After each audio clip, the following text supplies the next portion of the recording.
वंदे मातरम विद्यार्थी मित्रों, केम छो? आशा करूँ छूँ आप सौ मजामां हशो अने रोजना रोज रेग्युलर विडियोज जोता हशो।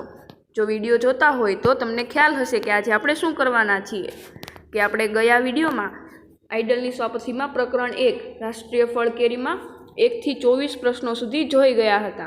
तो आज आपणे 25मा प्रश्नथी शरूआत करीशुं। तो चालो जईए आइडलनी स्वापथी तरफ। चालो 24मा प्रश्न सुधी एटले के अहींया सुधी आपणे गया विडियोमां करी गया हता। जो मैं लाइन करीने पण कह्युं हतुं। हवे 25मो दाखलो जोईए।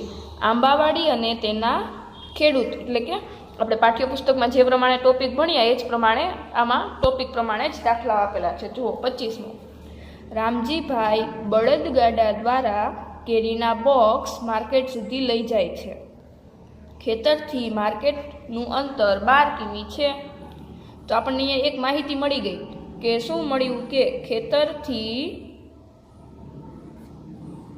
માર્કેટનું અંતર आपी दीधुं ने केटलुं आप्युं तो कि 12 किमी। तो आपणे अहींया लखी दईए बराबर। पछी शुं कह्युं, जो बळदगाडुं अंदाजे 1 कलाकमां 4 किमी अंतर कापे तो रामजीभाईने खेतरथी मार्केट पहोंचता केटलो समय लागे। हवे बळदगाडुं छे ई 1 कलाकमां केटलुं चालशे? 4 किमी। तो आपणे लखीए के बळदगाडा द्वारा 1 कलाकमां कपातुं अंतर एटले के बळदगाडुं 1 कलाकमां केटलुं चाले छे के 4 किमी बराबर। अहींया आपणे रकममां एवुं आपेल दीधुं छे के खेतरथी मार्केट सुधी पहोंचवानुं अंतर केटलुं 12 किमी छे अने बळदगाडुं 1 कलाकमां 4 किमी चाले। तो 12 किमी चालवा माटे बळदगाडाने केटलो समय लागशे? तो आपणे लखी शकीए के तेथी 12 किमी अंतर कापवा माटे लागतो समय केटलो, अथवा तो प्रश्नार्थ चिन्ह जे आपणे गोतवानुं छे। तो कई रीते? तो के 12 भाग्या 4, 4 एका 4, 4 दू 8 અને 4 તેરી 12। 4 નો ઘડિયો આવડતો હોય તો તમે ખૂબ જ સહેલાઈથી ગણી શકો। કેટલો સમય લાગશે બળદગાડાને? તો કે 3 કલાક। અહીંયા આપણે લખી શકીએ કે 3 કલાક। અને પછી બધા દાખલા પૂરા થાય તો આપણે એરો મારીને જવાબ લખતા હતા। તો શું લખશું કે રામજીભાઈને ખેતરથી માર્કેટ પહોંચતા કેટલો સમય લાગશે? 3 કલાક બરાબર। 3 કલાક લાગશે। ખ્યાલ આવે છે? જુઓ એ પછી 26મો દાખલો, પસાભાઈના ખેતરથી માર્કેટ યાર્ડ 65 કિમી અંતરે આવેલું છે। કેટલા દૂર આવેલું છે? તો કે 65 કિમી। જેમ આપણે અહીંયા માપ લખ્યું એટલે કે આ જે આપણને આપ્યું એ લખી દીધું તો આપણે અહીંયા લખી દઈએ કે ખેતરથી માર્કેટ યાર્ડનું અંતર કેટલું છે? તો કે આપણને અહીંયા આપી દીધું કે 65 કિમી। જોઈએ પછી શું કહ્યું, તેઓ ટ્રેક્ટર દ્વારા કેરીને માર્કેટ યાર્ડ સુધી લઈ જાય છે। રામજીભાઈ બળદગાડાથી લઈ જતા હતા તો આ પસાભાઈ છે એ ક્યાં શેના દ્વારા લઈ જાય છે? તો કે ટ્રેક્ટર દ્વારા। જો ટ્રેક્ટર કલાકના 26 કિમીની ઝડપે ચાલે અથવા તો ગતિ કરે તો માર્કેટ યાર્ડ સુધી પહોંચતા કેટલો સમય લાગે? હવે ટોટલ અંતર 65 કિમી છે અને ચાલવાનું કેટલું છે? अंतर 65 किमी है। ट्रेक्टर 1 कलाक में केटलू चाले छे? तो कि 26 किमी। तो आपणे लखी शकीए ने कि ट्रेक्टर द्वारा 1 कलाक में कपातु अंतर केटलू 1 कलाक में चाले? 26 किमी। 1 कलाक में 26 किमी चाली जाय छे तो पछी लखवानुं मार्केट यार्ड सुधी पहोंचता लागतो समय शुं करवू पड़शे के 65 जुओ 65 भाग्या 26। टोटल 65 किमी है। 1 कलाक में 26 किमी चाले छे तो 65 भाग्या 26।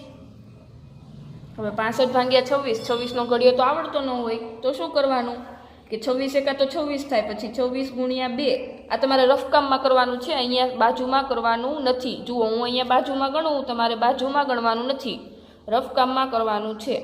હવે 26 ગુણ્યા 2 તો કે 6 દુ 12, 12 ની વધી 1, 2 નીચે, 2 દુ 4 અને 1 5, તો કે 26 દુ 52. ચાલો પછી 26 તેરી પણ કરી જોઈએ કે 6 તેરી 18 નો 1 વધી 8 નીચે, 3 દુ 6 ને 1 7, 78 આવ્યા 26 તેરી. તો એ તો આના કરતાં મોટા થઈ ગયા, તો આપણે 26 ગુણ્યા 2 સાથે જ ભાગ ચલાવવો પડશે. તો 26 દુ કેટલા થાય છે તો કે 52. 65માંથી 52 જશે તો 5માંથી 2 જશે તો કેટલા વધશે તો કે 3, 6માંથી 5 જાય તો 1. હવે 26 અને 13 તો ભાગ ચાલે જ નહીં, અને આપણે પૂરેપૂરો જવાબ લાવવાનો છે, કેટલો સમય લાગે છે એ. તો આપણે એવું તો ન કહી શકીએ કે 2 કલાક લાગે અને 13 મિનિટ વધે એમ, એવું તો કહી ન શકીએ કે 13 કિલોમીટર નહીં ચાલવાનું, 2 કલાકમાં જેટલું ચલાય એટલું ચાલીએ એવું. તો આપણે શું કરીશું, દાખલાનો પૂરેપૂરો શેષ 0 લાવવા માટે કે અહીંયા એક પોઈન્ટ કરીને શૂન્ય લઈ જશું. શું શૂન્ય લખશું એક, જે શૂન્યને આપણે નીચે લાવશું, પછી ગણવાનું. તો 26 ગુણ્યા 5 કરશું ને ત્યારે 130 જવાબ આવશે. કેટલો? કઈ રીતે ખબર પડે? 13નો ઘડિયો આવડતો હોય તો 13 દુ 26 થાય, એવી રીતે 26 પંચા 130 થાય. જુઓ આપણે ગણીએ, 6 પંચા 30, 30 ની 3 ઉપર, 0 નીચે, 5 દુ 10 ને 3 13. જુઓ આવ્યું 130. 130માંથી 130 જાય તો 0 0, અને આપણો જવાબ શું આવ્યો 2.5. બરાબર, આને પોઈન્ટ વચાવીએ, તમને ખ્યાલ જ છે. તો માર્કેટ યાર્ડ સુધી પહોંચતા ટ્રેક્ટરને કેટલો સમય લાગશે? કેટલો સમય લાગશે તો કે 2 કલાક અને 1 અડધો કલાક, એટલે કે 2.5 કલાક અથવા તો 2.5 કલાક. તો તમે જવાબમાં લખી શકો કે માર્કેટ યાર્ડ સુધી પહોંચતા 2.5 કલાક, એટલે કે 2 કલાક અને 30 મિનિટ લાગશે. પછી એ પછીનો 27મો જુઓ, ખૂબ મોટા જથ્થામાં કેરીનું પરિવહન કયા વાહન દ્વારા થાય છે? મોટો જથ્થો એટલે કે ખૂબ જાજી બધી કેરી એક જગ્યાએથી બીજી જગ્યાએ લઈ જવી હોય તો શેનો ઉપયોગ થાય એવું પૂછવામાં આવ્યું છે. તો આપણે શું કહી શકીએ કે ખૂબ મોટા જથ્થામાં કેરીનું પરિવહન ટ્રક અને ત્યારબાદ આપણે બીજું કહી શકીએ કે હવાઈ જહાજ. હવાઈ જહાજ એટલે શું તો કે પ્લેન ના માધ્યમથી થાય છે. હવે આપણે બળદગાડામાં લાવવી હોય તો ટ્રક જેટલી કેરી એમાં ન આવી શકે, બરાબર ને? તો આપણે ઝાઝી બધી કેરી એક જગ્યાએથી બીજી જગ્યાએ લાવવી હોય તો શેનો ઉપયોગ કરવો પડે? કાં તો ટ્રક કાં તો હવાઈ જહાજ. હવે આપણા ભારત દેશમાંથી બીજા દેશમાં કેરી મોકલવી હોય તો ત્યાં તો કોઈ બળદગાડું જવાનું નથી કે ટ્રક જવાનું નથી, તો શેનો ઉપયોગ થાય છે તો કે હવાઈ જહાજનો, એટલે કે પ્લેનનો. 28 ખાલી જગ્યા પદ્ધતિથી ખેતી કરેલી કેરી ખાવાથી આપણું સ્વાસ્થ્ય સારું રહે છે. તો કે કુદરતી રીતે પાકેલી કેરી ખાવાથી આપણું સ્વાસ્થ્ય સારું રહે, આપણે જાણીએ જ છીએ. એને આપણે શું કહીશું તો કે ઓર્ગેનિક પદ્ધતિ કહેવાય. શું કહેવાય? ઓર્ગેનિક પદ્ધતિથી ખેતી કરેલી કેરી ખાવાથી આપણું સ્વાસ્થ્ય સારું રહે છે. 29મું, કાચી કેરીને સ્વાસ્થ્યપ્રદ રાખવા કેવી રીતે પકવવી જોઈએ? એટલે કે આપણે દવા નાખીને પકવવાની નથી, વ્યવસ્થિત રીતે નેચરલી જેમ પકવવામાં આવે તેના માટે આપણે શું કરીએ તો કે બધાના ઘરે બધાએ જોયું જ હશે કે કોથળામાં કેરીને પેક કરવામાં આવે, અથવા તો તેમાં ડુંગળી, કાગળ જેવું સૂકું ઘાસ ને એવું બધું બધા અલગ અલગ રીતે કરતા હોય, પરંતુ કોથળામાં તો બધા મૂકતા જ હોય. તો આપણે લખી શકીએ કે કાચી કેરીને સૂકા ઘાસ, પછી શણના કોથળા કે ડુંગળી, પછી કાગળ કે અનાજની વચ્ચે મૂકી રાખીને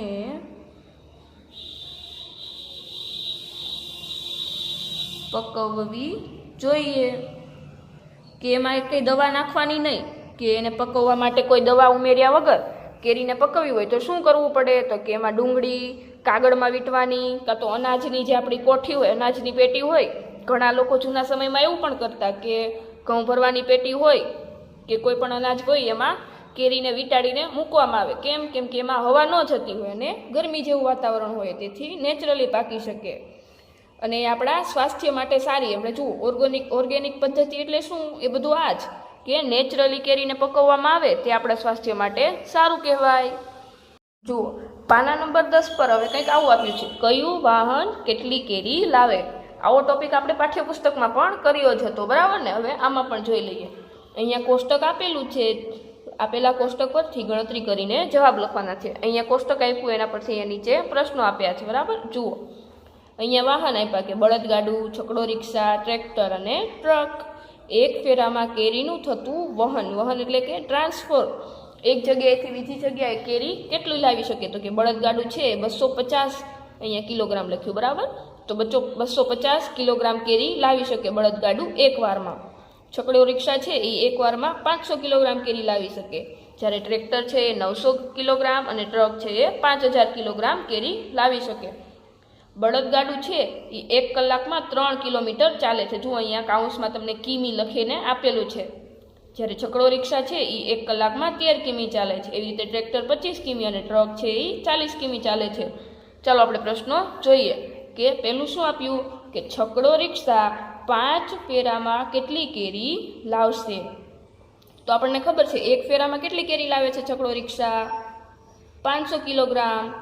તો 5 ફેરામાં કેટલી લાવશો? તો આપણે લખીએ 1 ફેરામાં 500 કિગ્રા, બરાબર? માટે 5 ફેરામાં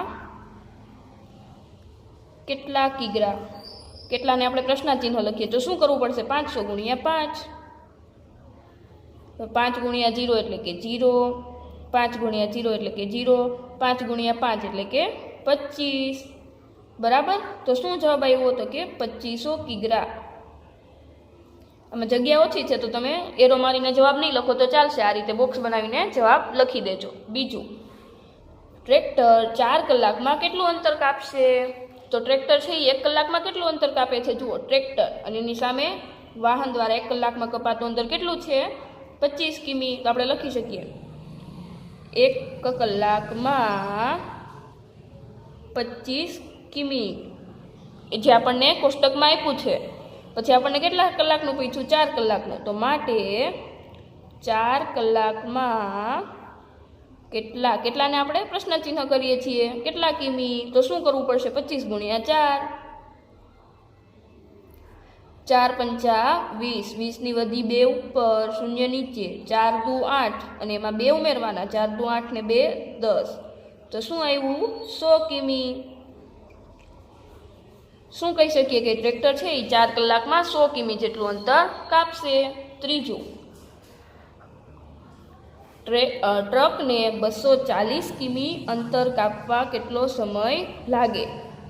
હવે ટ્રક છે એ 1 કલાકમાં કેટલું ચાલે છે? 40 કિમી. જુઓ અહીંયા આપેલો છે 1 કલાકમાં 40 કિમી અંતર કાપે છે, એટલે કે 40 કિમી ચાલવા એને 1 કલાક લાગે.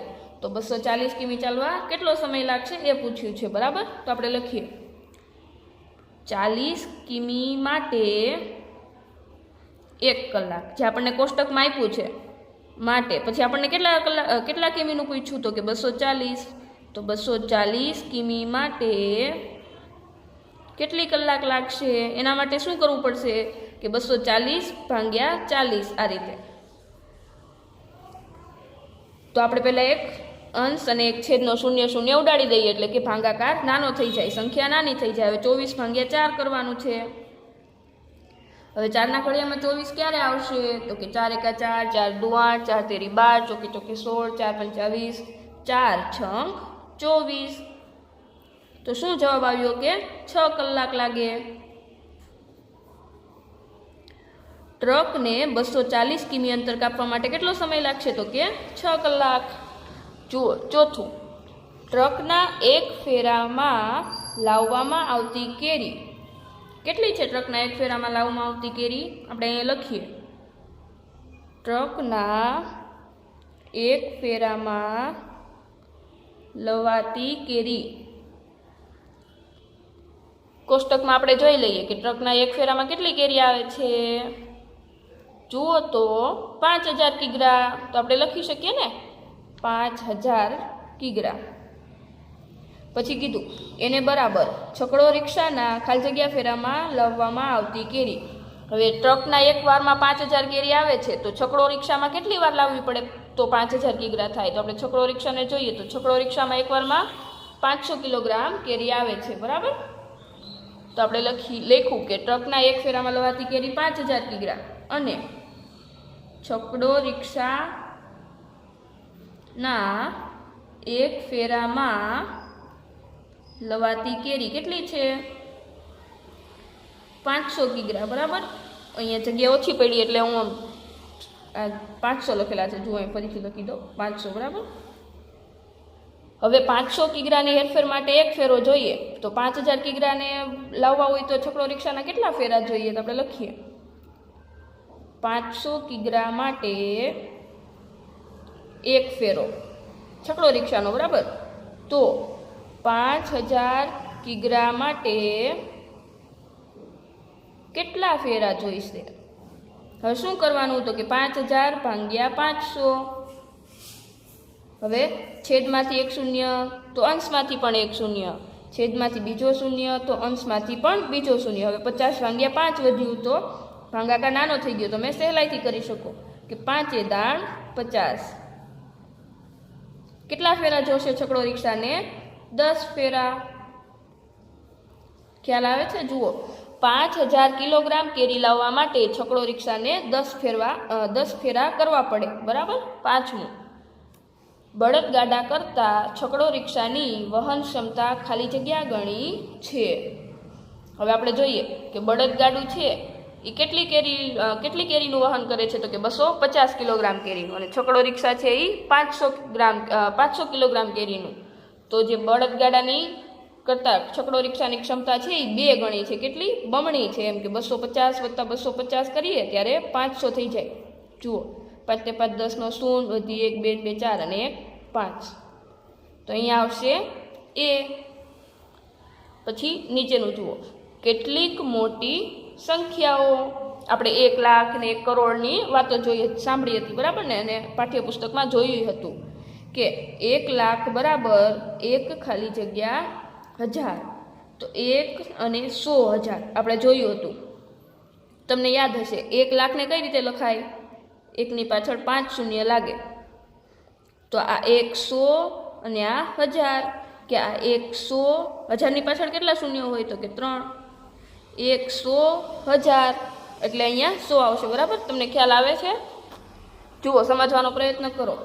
આને આપણે પૂરેપૂરા લાખ કહીએ તો એને બીજું શું વચાય? 100,000. તો આપણે પહેલાં 100 લખીએ અને પછી 1000ના 3 શૂન્ય. તો કે 100,000. એટલા માટે અહીંયા 100 આવશે.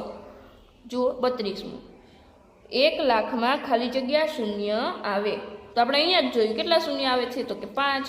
તો અહીંયા આપણે 5 લખી દઈએ અને વિકલ્પના ખાનામાં સી લખી દઈએ. પછી 33મું જુઓ, તમારા તાલુકામાં જો 1 લાખ વાહનો હોય. કેટલા વાહનો છે તાલુકાના? 1 લાખ. અને તેમાંથી અડધા જો દ્વિચક્રી વાહન હોય તો દ્વિચક્રી વાહનની સંખ્યા કેટલી હશે? દ્વિચક્રી એટલે 2 વ્હીલર. 2 વ્હીલવાળા વાહન હોય એને દ્વિચક્રી કહેવાય. બરાબર. જેમ કે આપણી 2 વ્હીલ હોય અને 2 ટાયર હોય તો આપણે એને દ્વિચક્રી વાહન ગણીશું. કે ટોટલ 1 લાખ વાહન છે અને દ્વિચક્રી વાહનો અડધા છે. તો 1 લાખના અડધા કેટલા થશે? તો આપણે આમ લખી શકીએ ને, 1 લાખ ભાગ્યા 2.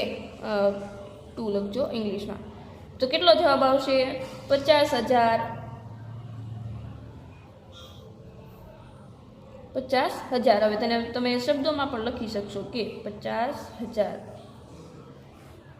પછી 34મું જુઓ, 1 લાખની વસ્તી ધરાવતા શહેરમાં જો 5મા ભાગની વસ્તી કન્યાની હોય તો કન્યાની સંખ્યા જણાવો. 1 લાખ વસ્તી છે. હવે એમાં 5 ભાગ કરીએ ને તો એ 5મો ભાગ કન્યા એટલે કે છોકરીઓ છે. તો આપણે શું કરવાનું છે? 1 લાખ ભાગ્યા 5. કઈ રીતે કરી શકશું? તેનો દાખલો ગણવો પડશે. 1 લાખ ભાગ્યા 5. જુઓ અહીંયા આ બાજુ ગણું છું, તમારે આવું રફ કામ અહીંયા કરવાનું નથી કે 5ના ઘડિયામાં 1 તો આવે નહીં, તો આપણે 10 ને ગણીશું. 5 દુ 10. 10માંથી 10 જાય એટલે 0 0. પછીના કેટલા શૂન્ય વધ્યા? તો કે 1 2 3 અને 4, જે આપણે ક્યાંય ગણતરીમાં લીધા નથી, તો એને આપણે ઉપર જવા દઈશું. શું જવાબ આવ્યો? 2 0 0 0 0. 2ની પાછળ 20ની પાછળ 3 મીંડા છે, તો શું બચાશે? અને 20,000. શું? 20,000. તો 1 લાખની વસ્તી ધરાવતા શહેરમાં જો 5મા ભાગની વસ્તી કન્યાની હોય તો કન્યાની સંખ્યા કેટલી થશે? 20,000. આવું રફ કામ તમારે અહીંયા કરવાનું નથી, તમારે તમારી રફ નોટમાં કરવાનું છે, બરાબર? સ્વાપોથી બગાડવાની નથી. પાના નંબર 11 પર આવી જઈએ. 35મો પ્રશ્ન. 100 લાખ બરાબર કેટલા થશે એમ? તો પહેલાં શું છે? 100, તો આપણે લખી દઈએ 100. પછી લાખ. લાખના કેટલા શૂન્ય આવે? 5 શૂન્ય. તો આપણે 1 2 3 4 અને 5 શૂન્ય કરી દઈએ. હવે આ જે સંખ્યા લખાણી અને વચાશે શું? તો આપણે ગણીએ. એકમ, દશક, 100, 1000, 10,000, લાખ, 10 લાખ અને કરોડ. તો શું કહેવાશે? 1 કરોડ. 100 લાખ એટલે કે 1 કરોડ. 36મું. 1 કરોડમાં કુલ 6 શૂન્ય આવે, તો 1 કરોડ આપણે અહીંયા લખ્યા તો કેટલા શૂન્ય છે? જુઓ 1 2 3 4 5 6 ને 7. તો 6 શૂન્ય આવતા નથી. અહીંયા 7 લખ્યું હોય તો ખરું આવે, અહીંયા 6 છે તો અહીંયા ખોટું આવશે. કેમ? 1 કરોડમાં 7 શૂન્ય આવે એટલા માટે. ખાલી જગ્યા સંખ્યામાં 7 શૂન્ય આવે છે. આપણે અહીંયા જ લખેલું છે. કેટલા? કઈ સંખ્યા છે આ? 1 કરોડ. 1 કરોડની સંખ્યા લખીએ, એમાં 7 શૂન્ય આવે. પછી જુઓ ફળ બજાર. 38મું. આદર્શ કેરી ભંડારનું ભાવપત્રક વાંચી પ્રશ્નોના જવાબ આપો. ભાવપત્રક એટલે શું? આપણે કોઈ દુકાને ગયા હોય તો ત્યાં જે વસ્તુ મળતી હોય એને ભાવ શું છે એ જણાવતું પત્રક અથવા તો લિસ્ટ કે દુકાનની બહાર લગાવેલું હોય અથવા તો દુકાનમાં જગ્યાએ લગાવેલું હોય તેને ભાવપત્રક કહેવાય. તો આ આદર્શ કેરી ભંડારનું ભાવપત્રક છે કે જ્યાં બદામ કેરી છે એ 70 રૂપિયાની કિલો મળે છે. તોતાપુરી છે એ 50 રૂપિયાની કિલો મળે છે. હાફૂસ કેરી છે જે 100 રૂપિયાની કિલો મળે. એવી જ રીતે કેસર કેરી છે એ 150 રૂપિયાની કિલો મળે અને લંગડો કેરી 40 રૂપિયાની કિલો મળે. ત્યારબાદ કીધું કેસર કેરીનું 10 કિલોગ્રામનું એક ખોખું એટલે કે કેસર કેરીનું એક બોક્સ 1450 એટલે કે 1450 રૂપિયાનું ખોખું મળે છે, બરાબર? તો હવે એના પરથી નીચે દાખલા આપ્યા છે તો આપણે જોઈએ. પેલું, નેહલબેને 3 કિગ્રા બદામ કેરી ખરીદી અને ₹500ની નોટ આપી તો તેમને કેટલા રૂપિયા પાછા મળશે? હવે બદામ કેરીનો 1 કિલોનો ભાવ કેટલો છે? 70 રૂપિયા. તો આપણે લખીએ 1 કિગ્રા બદામ કેરીના કેટલા છે? 70. તો એણે કેટલી ખરીદી? નેહલબેને 3 કિગ્રા. માટે 3 કિગ્રા બદામ કેરીના કેટલા એટલે કે પ્રશ્નાચિહ્ન. હવે 1 કિલોગ્રામના 70 તો 3 કિલોગ્રામના કેટલા થાય? તો આપણે 70 ગુણ્યા 3 કરીએ તો આપણને જવાબ મળે કે 3 ગુણ્યા 0 અથવા તો કોઈ પણ સંખ્યાનો 0 સાથે ગુણાકાર થાય તો 0 જવાબ આવે. તમને ખ્યાલ આવી જ ગયો હશે હવે. તો હવે 3 સત્તા 21 તો 210 રૂપિયા થાય છે નેહલબેનને, બરાબર? 3 કિલોગ્રામ બદામ કેરીના 210 રૂપિયા થાય છે. અને નેહલબેન શું કરે છે? 500ની નોટ આપે છે. તો દુકાનદારે એને કેટલા રૂપિયા પાછા આપ્યા હશે એ આપણને ગણવાનું કહ્યું છે. તો આપણે અહીં ગણી શકીએ કે 500 રૂપિયા આપ્યા હતા, એમાંથી કેટલા લેવાના દુકાનદારને? 210. તો કે 500 ઓછા 210. હવે 0માંથી 0 જાય તો 0, બરાબર ને? 0માંથી 0 જાય તો 0 જ વધે ને. પછી આપણે અહીંયા લખીએ 10. 0માંથી 1 તો જવાના નથી એટલે 10 અને 5ની ઉપર 4. 10માંથી 1 જાય તો 9, 4માંથી 2 જાય તો 2 કે 290 રૂપિયા. તો આપણે અહીં લખી શકીએ કે નેહલબેનને પાછા મળેલ રૂપિયા કેટલા પાછા મળ્યા? કે 290 રૂપિયા. બરાબર, જુઓ એવી જ રીતે નીચેનું બીજું, પારુલબેને આદર્શ કેરી ભંડારમાંથી કેસર કેરીનું એક બોક્સ, હવે કેસર કેરીનું એક બોક્સ હતું એની કિંમત કેટલી છે, જુઓ અહીંયા દેખાય જ છે આમાં કે 1450 રૂપિયા. પછી 1 કિગ્રા બદામ કેરી, હવે બદામ કેરીનો ભાવ 70 રૂપિયા, તો જુઓ આ દાખલામાં આપણે ગણ્યો જ છે, બદામ કેરીનો ભાવ કેટલો 70 રૂપિયા અને 1 કિલોગ્રામ ખરીદી. બીજું, પછી તેમજ 2 કિગ્રા તોતાપુરી કેરી ખરીદી. હવે તોતાપુરી કેરીનો ભાવ 50 રૂપિયા છે, તમે તમારા આઈડલ શોપથીમાં જોઈ શકશો, આમાં નથી દેખાતું, મારે ચોપડી ઉપર નીચે કરવી પડશે, તમે જોઈ લેજો. તોતાપુરી કેરીનો ભાવ 50 રૂપિયા છે, એવી એણે કેટલી ખરીદી 2 કિલોગ્રામ. તો પારુલબેને કુલ કેટલા રૂપિયાની કેરી ખરીદી, તો આપણે અહીંયા ખબર પડી જાય, કુલ આવ્યું તો સરવાળો કરવાનો છે. તો લખીએ, કેસર કેરીનું એક બોક્સ ખરીદું તો એના કેટલા રૂપિયા 1450, તો હું અહીંયા લખું કે 1450 રૂપિયા કેસર કેરીનું બોક્સ.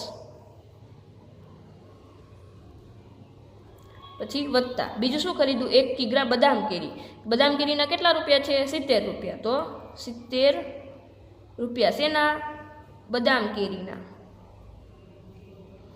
પછી 2 કિગ્રા તોતાપુરી કેરી, તો તોતાપુરી કેરીના 1 કિલોગ્રામના 50 છે, તો 2 કિલોગ્રામના 100 રૂપિયા થાય. તમને આ એકદમ સહેલું જ છે, 100 રૂપિયા શેના, કે તોતાપુરી કેરીના.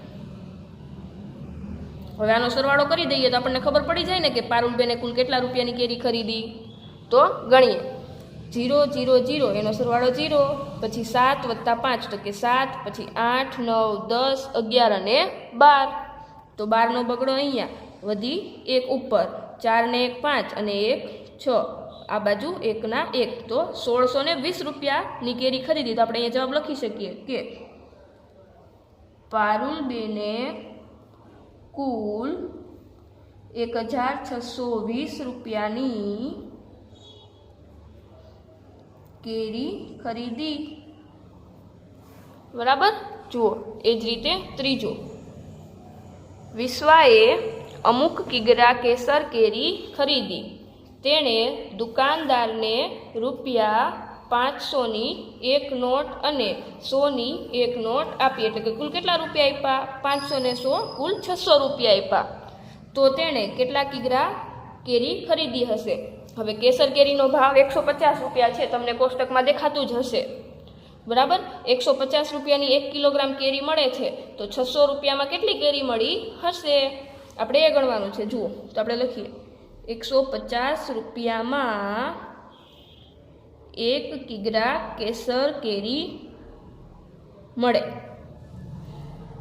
પછી વિશ્વા કેટલા રૂપિયામાં ખરીદે છે, તો કે 500ની એક નોટ આપે અને 100ની આપે, તો કુલ 600 રૂપિયા થાય ને, 500 ને 100 600 રૂપિયા આપે છે. તો એણે કેટલી ખરીદી હશે એ કહ્યું કે 150 રૂપિયામાં 1 કિગ્રા કેસર કેરી મળે, તો 600 રૂપિયામાં કેટલા કિગ્રા કેસર કેરી મળે. તો હવે શું કરશું કે 600 ભાગ્યા 150, હવે છેદમાંથી 1 શૂન્ય ઉડાડીએ તો અંશમાંથી પણ 1 શૂન્ય ઉડી જાય, એટલે કે રકમ નાની કરવા માટે આપણે શૂન્ય ઉડાડીએ, નહીં તો 600 ભાગ્યા 150 કરવામાં મુશ્કેલી પડી જાય. તો હવે 60 ભાગ્યા 15 કરવાનું છે. 15નો ઘડિયો આવડતો હોય તો તમે દાખલો ખૂબ જ સહેલી રીતે કરી શકો કે 15 એકા 15, 15 દુ 30, 15 તેરી 45, 15 ચોક 60, 60માંથી 60 જાય તો 0 0. તો અહીંયા શું જવાબ આવ્યો કે 4 કિગ્રા. આપણે લખી શકીએ કે વિશ્વાએ 4 કિગ્રા કેસર કેરી ખરીદી હશે.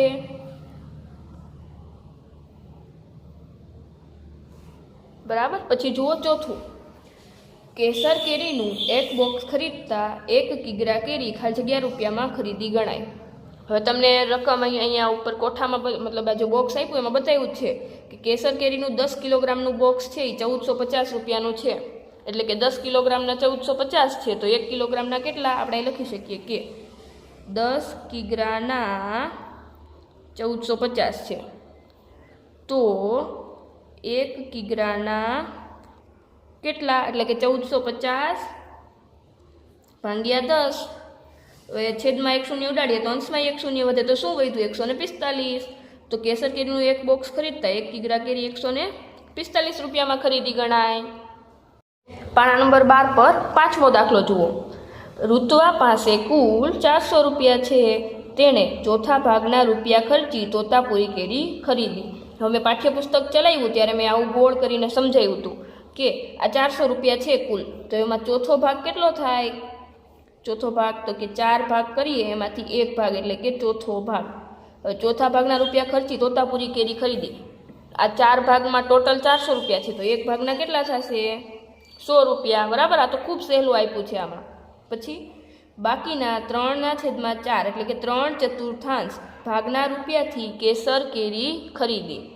હવે આ બાકીના કેટલા વધ્યા હોય? 400માંથી 100 ઓછા કરી દઈએ તો 300 રૂપિયા, તો કે 300 રૂપિયાની કઈ કેરી ખરીદી? કેસર કેરી। અહીં હું લખી દઉં કે 100 રૂપિયાની કઈ ખરીદશે? તોતાપુરી। અને બાકીના કેટલા વધશે? 400માંથી 100 જાય તો 300, તો કે 300 રૂપિયાની કઈ કેરી ખરીદે છે? તો કે કેસર। પછી પૂછ્યું તો તેણે કેટલા કિગ્રા તોતાપુરી કેરી અને કેટલા કિગ્રા કેસર કેરી ખરીદી હશે?